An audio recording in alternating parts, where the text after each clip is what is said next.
We need to consider all of the context around this particular family when we're thinking about what they should and shouldn't have been doing. So very clear guidance was sent out to all of the families of the school on the 17th of February saying that everybody in the households should get a test. That was then repeated.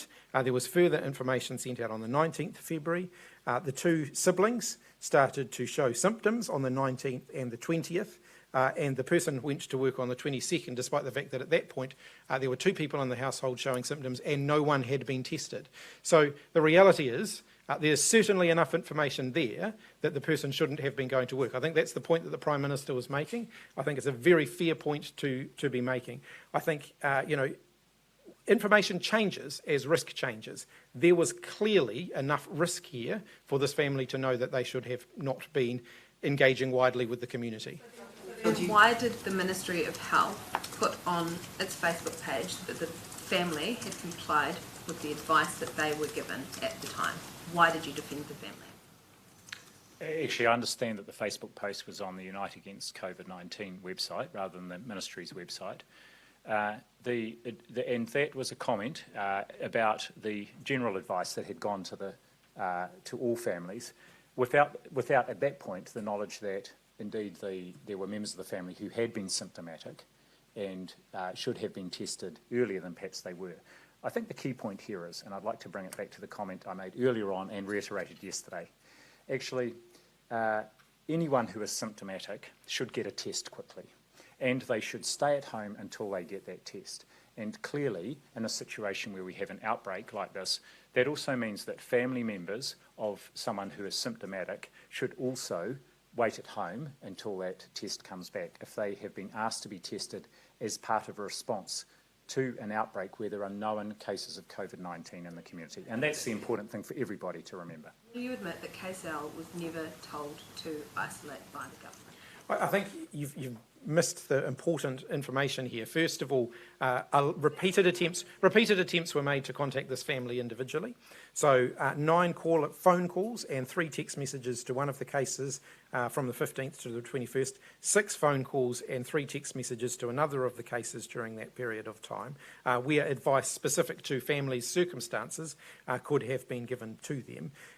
As we have always said, where a member of your family, this is not new, where a member of your family starts showing symptoms, particularly if you are in that, you're in a category which is at higher risk because there's an investigation going on, of course you shouldn't be going to work or going and engaging with others. That person has been vilified online because the Prime Minister said that they didn't isolate when they were told to.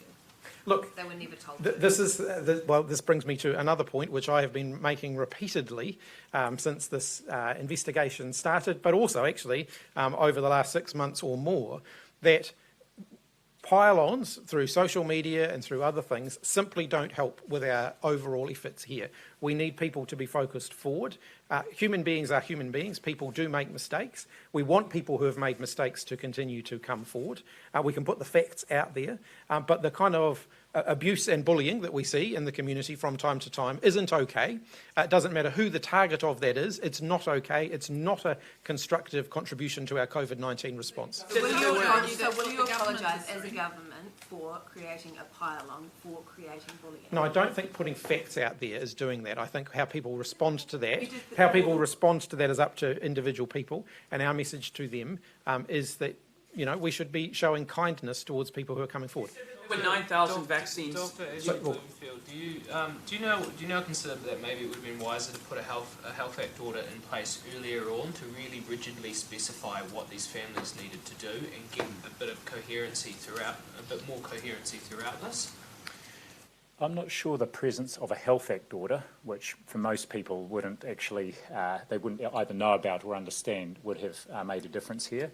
Again, having read the correspondence between the school, the messages that went out on 3 different occasions to the families, it was very clear. And again, I'll just come back to the fact that the communication from the school were really good, and you saw that in the response, that despite it being a very large school, that 98% of these students had been tested by the time the Monday came around when the school was reopened. So I don't think that the presence or not of a a Section 70 order would have made a difference, and the school was being instructed anyway on the authority of Medical Officer of Health, who is designated under the Health Act, so there was a legal basis for the requirements. And can I just clarify, after the order, the order basically says that, you know, from the 23rd you must stay at home if you're part of this community until a contact tracer gets in touch with you. What were the contact tracers saying to these families afterwards? You mean since from the 23rd of February? I don't know exactly, but they would have been saying what was the agreed script to the families, and so I'm very confident, and they're very professional, that they would have been saying the right things. Home for 14 days, get a test, is that right? We'll come back to you on that.